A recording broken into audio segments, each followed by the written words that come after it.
안녕하세요. 조윤 목사입니다. 마가복음을 읽는 시간이죠. 마가복음 6장에 있는 말씀을 계속해서 읽어보도록 하겠습니다.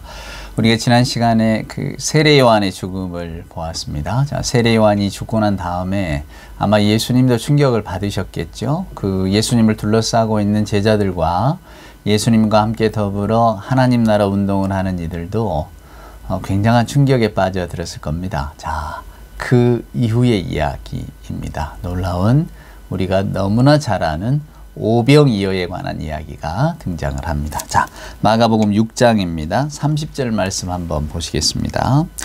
사도들이 예수께 모여 자기들이 행한 것과 가르친 것을 낱낱이 고하니 이르시되 너희는 따로 한적한 곳에 가서 잠깐 쉬어라 하시니 이는 오고 가는 사람이 많아 음식 먹을 겨를도 없습니다. 이에 배를 타고 따로 한적한 곳에 갈새 그들이 가는 것을 보고 많은 사람이 그들인 줄 안지라. 먼저 거울로부터 도보로 그곳에 달려와 그들보다 먼저 갔더라. 예수께서 나오사 큰 무리를 보시고 그 목자 없는 양 같음으로 인하여 불쌍히 여기사 이에 여러 가지로 가르치시더라. 때가 저물어가매 제자들이 예수께 나와 여짜오되 이곳은 빈들이요 날도 저물어가니 무리를 보내어 두루 촌과 마을로 가서 무엇을 사 먹게 하옵소서. 대답하여 이르시되 너희가 먹을 것을 주라 하시니 여짜오되 우리가 가서 200데나리온의 떡을 사다 먹이리이까. 이르시되 너희에게 떡 몇 개나 있는지 가서 보라 하시니 알아보고 이르되 떡 5개와 물고기 2마리가 있더이다 하거늘 제자들에게 명하사 그 모든 사람으로 때를 지어 푸른 잔디 위에 앉게 하시니 때로 100명씩 또는 50명씩 앉은지라.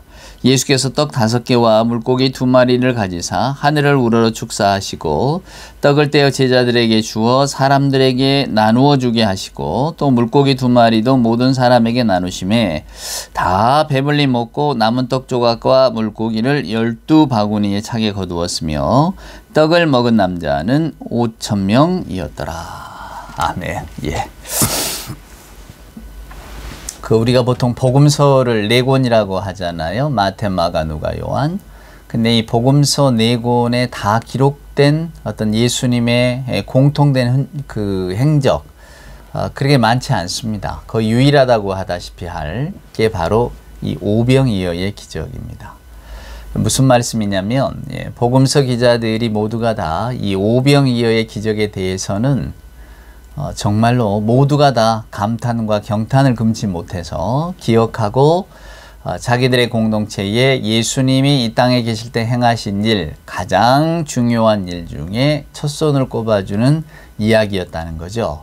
그래서 이 오병이어의 이야기는 저나 여러분이 복음서를 읽어보면 어느 복음서에서나 읽을 수가 있습니다. 그런 일들이 많지 않거든요. 그러니까 독특하게 마태가 전하는 예수님, 마가가 전하는 예수님, 누가가 전하는 예수님, 물론 이렇게 공통적으로 겹치는 사건도 있지만 되게 이제 어떤 그 독특한 사건들을 전하기도 합니다. 그러나 유일무이하게도 유일하게 이 오병이어의 기적만큼은 마태, 마가, 누가 그리고 요한에 다 기록된 말씀이라는 거예요. 뭘 의미하겠습니까? 그만큼 중요하다는 겁니다. 근데 여러분도 무수히 많이 오병이어에 관한 이야기를 들으셨겠지만 이 이야기에 정말로 숨겨져 있는 참뜻을 과연 몇 분이나 알고 계실까?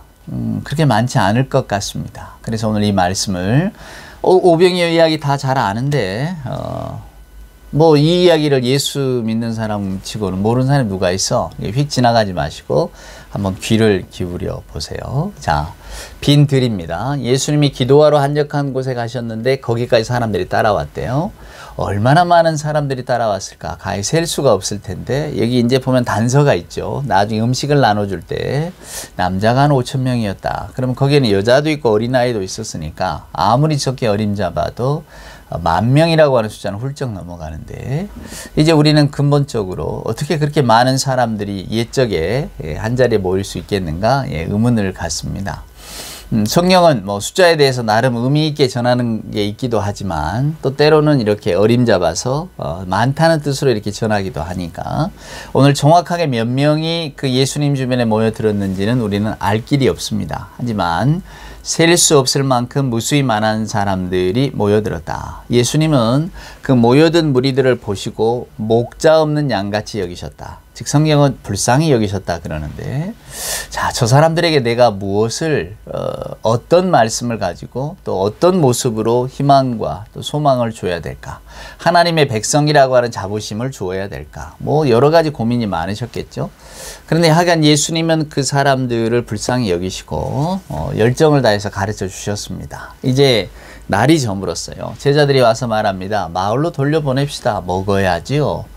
예수께서 말씀합니다. 저희들이 어디를 가겠느냐? 너희가 먹을 것을 좀 줘라 말합니다. 제자 중에 한 사람, 아마도 가룟 유다가 말했겠죠? 아니면 주변에 있는 사람들이 말했을 겁니다. 선생님, 이 많은 사람들을 먹이려면 이 성경에 나온 것처럼 200데나리온 정도는 있어야 됩니다. 오늘날 우리나라의 돈은 한 2, 3천만 원? 네, 3천만 원 가량은 있어야 됩니다. 뭐 이렇게 이야기를 하는 겁니다. 그러니까 가히 엄두가 안 나는 거죠. 그러니까 선생님은 먹이라고 하시지만 우리에게는 저들에게 줄 게 없어요. 이렇게 말하는 겁니다. 그때 이제 예수님이 그들에게 묻습니다. 가지고 있는 게 뭐냐? 다른 복음서를 보면 어떤 한 꼬마가 이 보리떡 5개하고 물고기 2마리를 내놨다고 하죠. 우리는 보리떡 뭐 물고기 하니까 잘 모릅니다만은 아마도 물고기는 뭐 튀긴 물고기일 것이고 뭐에 튀겼든지 하여간 그렇게 그런 물고기일 것이고, 보리떡이라는 게 아주 그 형편없는, 우리 저 어려서는 개떡이라고 불렀습니다만은 그냥 아무것도 넣지 않고 그냥 반죽만 되어 있는 떡인 거죠. 그러니까 이 보리떡 5개와 물고기 2마리가 상징하는 것은 그냥 보잘것없는 음식이라는 거예요. 아주 보잘것없다. 거기에 방점이 찍혀 있습니다. 누가 이걸 가지고 나눌 수 있으면 누가 이걸로 배부를 수 있으랴, 이렇게 지금 다 생각하는 거예요. 예수님의 제자들도 마찬가지고. 그때 예수께서 이 사람들을 이제 뭐 100명씩 50명씩 이렇게 때를 지지 않게 하라. 그리고는 오늘 성경 말씀에 이제 하늘을 우러러 축사하시고 떼어주셨다는 거예요. 그랬더니 그 많은 사람들이 다 먹고 배가 불렀다는 겁니다. 그러고도 남은 게 있어서 12강주리를 채웠다. 이게 도대체 여러분 무슨 이야기일까요? 저도 초등학교에 다니는 어린 아들이 있습니다만 아마 이 아들에게 이 이야기를 들려주면 아들도 믿지 않을 것 같아요. 그렇죠? 보리떡 5개, 물고기 2마리, 그걸로 5,000명이 넘는 사람들을 먹였다고? 기도하고 떼어줬더니 뭐 셀 수 없이 계속해서 이 음식이 나왔다고? 그래서 실은 여러분, 이 이야기는 굉장히 해석하기 어려운 이야기이기도 합니다. 난제예요, 난제. 왜냐하면 보리떡 5개, 물고기 2마리를 가지고 5,000명 혹은 10,000 명에 가까운 사람들을 먹일 수 없다는 걸 우리는 알거든요. 그래서 해결책은 우리 예수님이 하나님의 능력을 가지셨으니까 그까짓 것 물고기 2마리가 아니라 1마리라도, 보리떡 5개가 아니라 1개라도 계속 기도하시면 막 생겨나서 다 나눠줄 수 있었겠지. 그냥 이렇게 생각해 버리는 겁니다. 그분은 하나님의 아들이시니까, 죽은 자도 살리시는 하나님의 아들이시니까 뭐 깊이 생각하지 않고 예수님 다 먹이셨단 말이에요. 우리 예수님 짱! 최고! 이렇게 놀라운 이적을 일으키시다니, 인간의 먹을 문제를 해결하시다니, 그렇게 넘어가면 됩니다. 그리고 많은 분들이 이렇게 넘어가셨을 겁니다. 네, 그러면 성경이 말하는 절대적인 진리를 놓치게 됩니다. 저나 여러분은 이제 이 다음 장면에는 바다 위를 걸으신 예수님에 대한 이야기를 나눌 건데요. 그냥 가장 단순한 해석은 예수님이니까 가능하다, 이렇게 해버리면 간단합니다. 예수님이니까 바다도 걸으실 수 있고, 예수님이니까 이 보리떡 5개, 물고기 2마리로 5,000명을 먹이실 수 있다. 그냥 이렇게 딱 끝내버리면, 거기에 어떤 과학적이나 합리적인 설명을 덧붙이지 않고 그렇게 끝내버리면 이야기는 간단하게 끝나버립니다. 더 이상 거기에 대해서 토를 할 수가 없잖아요. 하나님의 아들이 그렇게 하셨다는데, 인간이 한 게 아니고 하나님의 아들이 하나님의 능력을 가지고 그렇게 하셨다는데 우리가 뭐 어떡하냐, 믿어야지. 다 이렇게 흘러가 버리면 그만입니다. 근데 과연 그럴까? 성경은 여러분, 하나님이 세워놓으신 자연 법칙이 있어요. 그건 뭡니까? 병들거나 아프거나 그래서 뭐가 이렇게 죽음을 맞게 되면 그렇게 흘러가는 것이 인간의 일생입니다. 무슨 이야기냐면, 어떤 사람이 막 어떤 중병이 앓았을 때 어느 누가 와서 그 사람의 어떤 생명을 다시 살리고 돌이키고 치유를 하고, 이런 일들, 이런 물리적인 이런 순서가 뒤바뀌는 일들은 거의 일어나지 않는 거라 그 말이에요. 왜? 이게 하나님의 질서이니까. 하나님은 스스로 질서를 깨뜨리기도 하셔요. 하지만 대부분이 하나님이 정해놓으신 인간의 질서, 자연의 질서는 그냥 흘러가도록 내버려 두십니다. 예, 유명한 문학가의 이야기처럼 어떤 강도가 야구 방망이를 들고 나를 때리려고 하는데 내가 그 순간에 기도를 한다면 기도하는 그 순간에 그 야구 방망이가 꽃으로 바뀌는가? 바뀌지 않는다는 거예요. 방망이는 방망이일 뿐이라는 겁니다. 그러니까 물고기 2마리, 보리떡 5개는 그냥 그것이 가지고 있는 물질적인 성격 그대로라 이야기예요. 이게 막 5개가 보리떡이 막 50만 개로 불어나고 물고기 2마리가 막 수천만 마리로 불어나고 이런 일은 일어나지 않는다 그 말입니다. 왜냐하면 하나님의 창조 질서가 그것을 허락하지 않으세요. 그러니까 오늘 여러분들이 뭐 예수님이시니까 보리떡 5개가 계속 불어나서 뭐 셀 수 없이 그냥 막 제자들이 넘겨주는 대로 마구 따려 나왔을 것이다. 이런 생각쯤은 좀 내려놓으셨으면. 그래서 이 본문에 대해서는 카톨릭은 이렇게 해석을 합니다. 너희 중에 누가 먹을 것이 있느냐 알아보라 했더니 어떤 한 아이가, 꼬마 아이가 자기가 도시락으로 먹으려고 쌓았던 음식, 그게 바로 보리떡 5개, 물고기 2마리였던 것 같은데 그걸 내놨다는 거예요. 오늘 예수님의 말씀을 듣느라고 막 사람들이 몰려다니고 옛적에는 뭐 운송수단이 없으니까 다 걸어가고 그랬을 거 아닙니까? 그러니까 모두가 다 예수님이 와서 뭐 예수님 말씀을 듣는다 이런 것들은 뭐 큰 행사니까, 잊어버릴 수 없는 행사니까 아마 예수께서 오셨다는 소문을 듣고 이 소년도 도시락을 싸서 예수님의 말씀을 들으려고 왔던 모양입니다. 그런데 이제 뭐 제자들이 먹을 게 없다라고 하니까 이 꼬마가 그걸 내놨다는 거죠. 그래서 여러분 여기에서 카톨릭의 해석은 이렇게 흘러갑니다. 꼬마가 도시락을 내놓는 걸 보고 주변에 있는 모든 사람들이 자기가 먹으려고 쌓았던 도시락을 다 내놨다 이거예요. 그 내놓으면서 모든 사람들이 다 배부르게 됐다.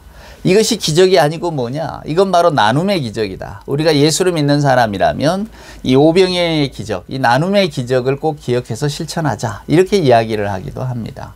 이건 뭐 많은 분들이 이렇게 보기도 하죠. 근데 여러분들도 그렇게 보십니까?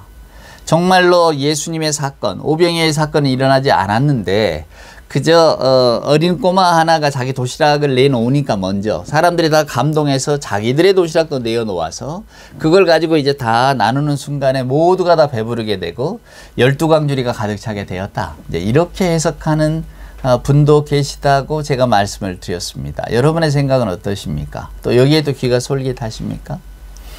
이제 또 어떤 분들, 특별히 이제 신학자분들은 이걸 성만찬의 원형으로 봅니다. 예수께서 떡을 떼어 나눠주시잖아요. 축사하시고 떡을 떼어 나눠주셨다. 우리도 세례식 때 그런 걸 하는데 이것이 예수님이 정하신 세례의식, 예수님이 정하신 그 종교 예식, 아주 가장 중요한 종교 예식 가운데 하나라는 겁니다. 그래서 예수님이 직접 떡을 떼고 물고기를 나눠주는, 살과 피를 나눠주듯이 이렇게 나눠주는 행사를 하셨다는 거죠. 그래서 이 본문의 말씀 속에서 어떤 그 성만찬의 기원을 찾기도 합니다. 자, 제가 이렇게 말씀드리는 이유는 그만큼 이 말씀이 이해하기가 조금은 난해한 부분이 있다 그 말입니다. 사실 그대로 보자니 이건 하나님의 창조 질서에 어긋나는 것인데, 그렇다고 의미만을 쫓자니 그럼 도대체 여기에서 일어나는 사건은 뭐냐 그 말이에요. 정말로 많은 사람들에게 감동을 준 이야기인데, 그래서 마태, 마가, 누가, 요한 사복음서에도 동일하게 이 말씀이 기록되어져 있는데, 그러니까 성경 말씀 가운데 예수님의 생애 가운데 가장 중요한 장면 중에 하나라고 해도 과언이 아닌데, 이 본문은 과연 무슨 뜻을 담고 있을까? 진짜로 어린아이가 도시락을 내놓듯이 우리들에게, 저나 여러분에게 세상 일은 여러분의 자선에서부터 아름다워집니다. 여러분이 가지고 있는 거 먼저 내놓을 때에, 누군가를 위해서 쓰라고 내놓을 때에 그것이 기적의 손길을 일으킵니다. 이 사람 저 사람의 마음문을 활짝 여는 도구가 됩니다. 그러니 우리는 그것을 기대하면서라도 선행한 착한 행실을 해야 됩니다. 나눠야 됩니다. 감동을 전달하는 자가 돼야 됩니다. 뭐 아마 이렇게 해석하는 부분도 있을 줄 압니다. 그러나 여러분, 오늘 주신 말씀의 본질은 뭐냐면, 오늘 예수님이 거기에 모여든 사람들을 불쌍히 여기십니다. 그리고는 그 사람들을 내가 먹이리라 살리리라 생각하셔요. 제자들에게 저들을 먹이라고 했더니 제자들은 우리는 먹일 게 없어요 라고 핑계를 댑니다. 그때 예수님께서 다시금 불러 모아서 100명씩 50명씩 짝지어 앉게 한 다음에 하늘을 우러 기도하시고 떼어줄 때 이 사람들이 다 배불리 먹었다고 했잖아요. 그럼 도대체 복음서 기자들이 이 본문의 말씀을 기록한 가장 큰 이유는 여러분 뭐였을까? 저는 여기에 방점이 찍혀져 있다고 봅니다. 이것은 여러분 잘 기억하세요. 자선에 관한 이야기가 아닙니다. 네가 가진 거 먼저 내놓아라. 그런 많은 사람들이 네의 일에 동참하게 돼서 결국에는 들판의 사람들이 배가 부른 것처럼 세상의 질서라고 하는 것도 온전하게 흘러갈 거야. 세상의 질서도 좋아질 거야. 너의 착한 행실로 말미암아. 뭐 이렇게 해석해서 우리가 받아들여야 됩니까? 그것은 분명히 아닐 줄 압니다. 오늘 우리가 분명히 기억하셔야 될 것은 그 예수님의 말씀과 예수님의 행동을 전하는 복음서 기자들의 그 글 속에 들어있는 그 진실성을 보셔야 되는 거예요. 실제로 아까 제가 말씀드린 것처럼 막 보리떡을 꺼내도 계속해서 무슨 화수분 방아지 항아리처럼 계속해서 꺼내도 그런 보리떡이 계속 나왔다고 봐야 되는가? 그렇지 않습니다. 이것은 초등학생도 믿기 어려운 이야기니까요. 단지 이 말씀을 통해서 제자들에게 또 교회의 공동체에게 들려주고 싶은 말이 있겠구나. 그래서 예수님의 이런 사건들을 진정성 있게 기록을 했구나. 그러니까 사실을 객관적인 그대로만 기록한 게 아니고 이 사건이 우리 모두에게 미칠 영향에 대한 것들을 염두에 두면서 실은 예수님의 행적을 기록한 겁니다. 그러니까 오늘 이 오병이어의 사건은 단순히 5,000명을 먹이셨다거나 아니면 꼬마가 도시락을 내놓으니까 다 같이 내놔서 결국은 모두가 다 배불리 되는 복지국가. 그것은 우리의 자선, 남을 먼저 생각하는 마음에서 비롯된다. 요런 행위구원적 이야기, 요런 이야기도 분명히 아닙니다. 저나 여러분이 주목해야 될 지점은 뭐냐면 보리떡 5개와 물고기 2마리는 아주 형편없습니다. 제자들이 예수님의 명령을 듣고 쉽게 순종 안 하잖아요. 아니 마을로 돌려보내야 되는데 그래서 이 사람들이 거기에서 먹게 해야 되는데 우리는 줄 능력이 없습니다. 우리는 가지고 있는 게 없거든요. 근데 예수님이 너희에게 무엇이 있느냐? 보리떡 5개 물고기 2마리. 그걸로 됐다. 그걸로 너희들은 저 사람들을 다 채울 수 있다. 가서 채워라 하는 말씀이에요. 세상 사람들이 볼 때는 보리떡 5개 물고기 2마리가 아무것도 아닌지 모릅니다. 그러나 그것이 생명을 담지한 자의 손에 붙들렸을 때는 너무나 놀라운 결과를 가져오는 거죠. 그러니까 오늘 여러분 어쩌면 이 오병이어의 이야기는 선교에 관한 이야기인지도 몰라요. 여러분이 오병이어를 들고 우리가 뭘 해줍니까? 우리는 아무것도 해줄 게 없어요. 이렇게 처음에 핑계대다가 예수님 앞에서 또 예수님과 대화를 나누면서 달라지잖아요. 결국 이건 뭘 의미합니까? 오늘날을 살아가는 우리들에 대한 생각을 하게 하는 거예요. 우리들 역시도 실은 세상을 막 떵떵거리고 뭘 변화시키고 뭔가 이렇게 좀 앞서서 나가고 싶지만 그렇지 못한 경우도 많잖아요. 그러니까 세상의 눈으로 볼 때는 우리도 저도 여러분도 예수 믿는 분들의 대부분도 그냥 보리떡 5개 물고기 2마리에 불과할 뿐이에요.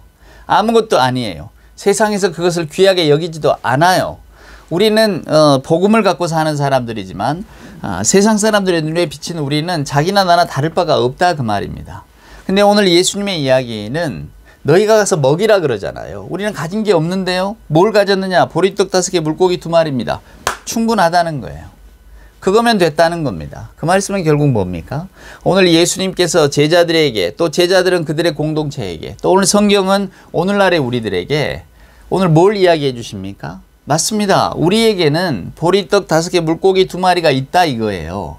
이제 우리가 할 일은 그것을 나눌 일이다 그 말입니다. 모든 사람들이 배부르게 됐대잖아요. 이 사람들의 배를 어떻게 불리겠습니까 여러분? 결국 결론은 하나님의 말씀과 약속이에요. 세상은 살아갈수록 가난해집니다. 우리가 물질에 가난해진다는 게 아니라 정신적으로도 가난해집니다. 여러분 그렇죠? 사회적인 활동도 끊어지고 또 내가 하는 말 한마디가 무게가 없게 느껴질 때 나는 이제 필부 필려와 같이 평범하고 잊혀진 사람으로 나는 인생을 끝낼 수밖에 없겠다. 우리가 점점 나이가 들게 되면 그런 역할들, 그런 생각들을 갖게 되잖아요.